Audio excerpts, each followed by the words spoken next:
Big Z Reviews. Hi, my name's Brandon Zarzyczny, but you can call me Big Z, and today I'm doing a book review for Blood Over Bright Haven by M.L. Wang. And this is a really interesting book. This is I think her first actually big published by a big publisher book, because she had won the Mark Lawrence's SFBPO or the SFBO, the where they for indie authors, like to get them out to all sorts of book bloggers and vloggers and review them and get the best one. And that her book that won was The Sword of Kaigen. And I've never gotten around to reading it. It's sitting in my Kindle, but I had never got around to it. Sometimes when I have an actual physical book, I'm more likely I see it staring at me at my shelf and I pick it up. And this one had a really interesting tagline. I was so I thought I'd check it out, and I really enjoyed it. But the only thing is Sword of Kaigen is a standalone novel, and this is a standalone novel. And I think that is you don't see that too often in fantasy. And it's very interesting. At the same time, it's I would love to see more in this world, but what we get is a really tight kind of book about these characters in this world. You get so much about this world, and it's a very creative and interesting world that M.L. Wang has built. It's basically there's this giant city, and it has this barrier around it, and inside is always kind of like California, where it's always a nice weather, and it's kind of like a steampunky sort of feel, where they have this magic, and that powers everything from the city. They have running water, they have motorized carriages, they have really fast trains. But then they have these other people that come in and they try to make the trek through the barrier and risk their lives. They're kind of they're kind of Native Americans, Indians, they're and that's the book opens with this tribe trying to cross into the city, and that is Tomil. I think is how he said we should pronounce it in the book. But his whole tribe is killed except for him and his niece, and he immediately into the city, and you see that the soldier is threatening to kill the child because she's not of any use to the city because she can't work for them. And he says, "No, it's my daughter." And then you get the real main character of who I consider the book, who is Siona, and she is a student. She's a kind of a grad student, or she's she's trying out to become the first female high mage. There's the 100 top mages there are the high mages, and they have the highest class of mage in the city, and she is trying to join the crew of the first woman, and the magic is very interesting because she has it's a magic typewriter with a screen, a portal that they use to source magic flow from this other world that they're able to source the magic from, and they do it with a typewriter, and it's kind of the way she writes it is very interesting. It's a computer coding almost. They're designating if you can make a wand or staff, which would make a magical staff from all magic stories, and it'd be this piece of wood, 12 inches in length and 1 inch in diameter, which will be from now on known as magic wand. The magic will be sourced from this and this coordinates, and it will when I flick it, it will spew flame from it's all the computer language, but for magic, and it's very interesting. And the idea is that in this world, in Tyrion, she is when orphan when she was young, and she was raised by her aunt, and her cousin's her best friend, but she has been so focused on her studies, and that she's finally reached the pinnacle essentially, and she thinks now it is going to be her life is going to change when she does well in like the trials to become the high mage.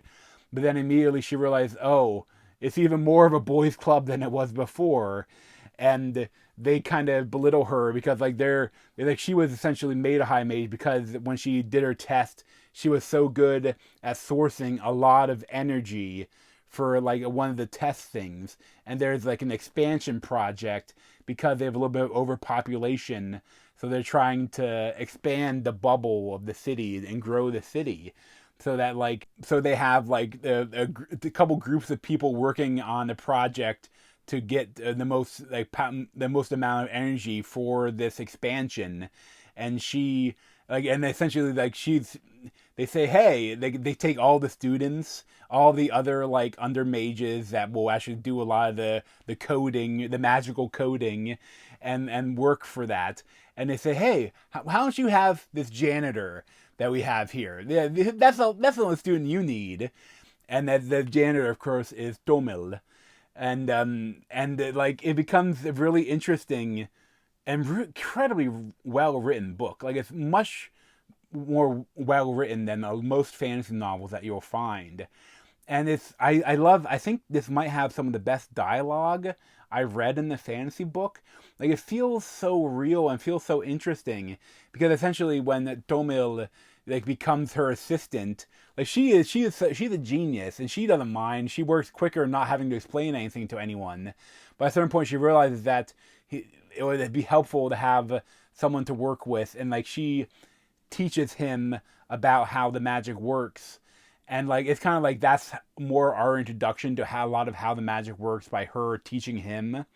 But like their relationship, like essentially she can, because he thinks like a hunter, like he was a nomadic hunter. So when he's like thinking about the magic as a hunter would, and like they have like these verbal arguments with each other, talking about things. And it's incredibly well written. Because I know that's a thing in some novels, like sometimes it's better just when an author just has like one viewpoint character, but like it's easier for them to keep track of it. I feel like sometimes you have to be a really good author to have multiple viewpoint characters and each one have a unique voice. And I think it's sometimes you get authors I feel like get lost in the weeds. Especially like I loved Robert Jordan, but like sometimes characters, especially the ones that weren't the main ones, when they start introduce new ones, they don't sound like they start all just sounding like Robert Jordan, but now Robert Jordan as a woman, or like especially I think too he got so focused so that okay I'm doing nine of the Nynaeve. I'm drawing. I can forget how to say her name, but like the character that's always pulling on her braid, and like okay, I have to show the reader that we're in her viewpoint, so I have to add she pulls her braid every couple lines, like some shorthand for the reader that the author does to say that oh this is this other viewpoint character. But for this book, you're almost exclusively with Fiona, and you get a couple of little scenes with Tomil, but but they have the verbal arguments they have.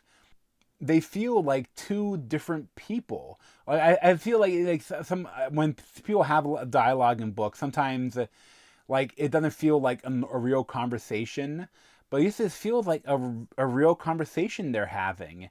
And there's also some really interesting power dynamics going on because he's an attractive man and he's big and strong, but there's also like there's like thing that she's also like not as smart as him, and she knows that like there's moments when he like challenges her about something, and you'll see her thinking like she's religious because they believe that this religion and their magic that is very tied in the magic and religion and education, and so that when something that he says something about what's going on that completely contradicts her religion, her first instinct is to attack him about it. And you can see the dialogue they'll have some inner thoughts within, and you'll have an inner thought, but then what she actually says is the meanest thing she can say to him in that moment. And then like this moment that like she knows him kind of think like him saying like a moment that, oh, he could kill me right now if he struck me. It'd be, and then at the same time it's like he knows, he's thinking, if I do anything wrong, she could have me executed like that. Like it's there's the verbal like dueling that they have is incredibly interesting. I guess I blasted through. I had to like slow down to make sure I read every word because I just wanted to see what happened, and I loved the flow of the dialogue, and it's incredibly well written. Like some of their discussions on like philosophy and like what it means to be a good man, and like what it like if a good man, if he is always intends to be good and lives his whole life as a good man but accidentally kills hundreds of people, is he still a good man? Or is a second man that doesn't never tries to be a good man, but in the end does something that saves the life of 100 people? Is he a good man or a bad man? Like there's some really interesting stuff about philosophy and like kind of like the whole concept of the train problem. Like there's some, they not like the way they do it is very interesting because like I don't want to spoil too much, but let's just say that the where the magic comes from is problematic. Like I'm just gonna leave it at that because the way they do it is kind of like chilling a little. Like how you see like when they start to realize, essentially she's trying to figure out like way to source the magic better because like the portal that the magic keyboard sees, like the lines and the different sources of magic are kind of blurry and hazy, and they're tough to pinpoint the exact coordinates to get the most magic. So she's trying to develop by looking at like historical and looking at her own like, and using the hunter, using his like commentary to figure out a better way to source the most amount of energy. And that when she does this, she gets a much clearer portal, a much clearer visual of the energy sources. And let's just say it's problematic. And I think it's really interesting too because it's also it has a more deeper meaning like than just within this story.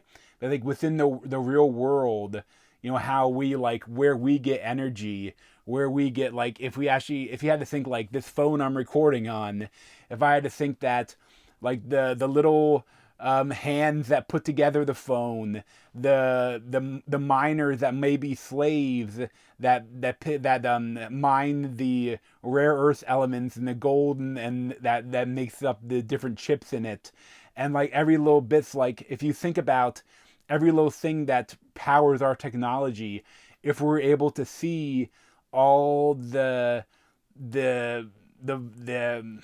horrible things that went into making it, would we still be willing to use those things?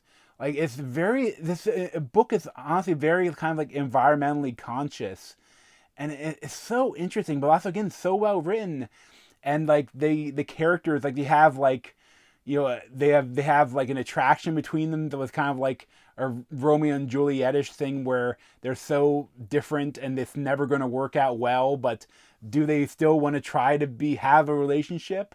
And it's like there's a will they or won't they sort of aspect that's also throughout the book that is incredibly well done. And it's just that like the worst thing about it is that it would be incredibly difficult to do a sequel. And I think that ML Wang doesn't like to do sequels. She likes to do one-off books, and I love that. But at the same time, I would love to spend more time with these characters. Like in my head canon, like stuff that happens towards the end, I have a different version of it in my head. Like it's just for me. But I would highly recommend this book. Like I loved it. I'd probably give it like a 9.5 out of 10. Like it's a really interesting book, and I really need to read some of her other novels. Like I think she had the Sword of Kaigen that everyone absolutely loves, but I think also she has like a series in that same world. I think I wouldn't mind like if in the same world if you had more books even not with these characters, but with different characters. Like, I would definitely love to read more from her. So, but thanks for watching. If you want to see more of me, you can subscribe down below. Thanks.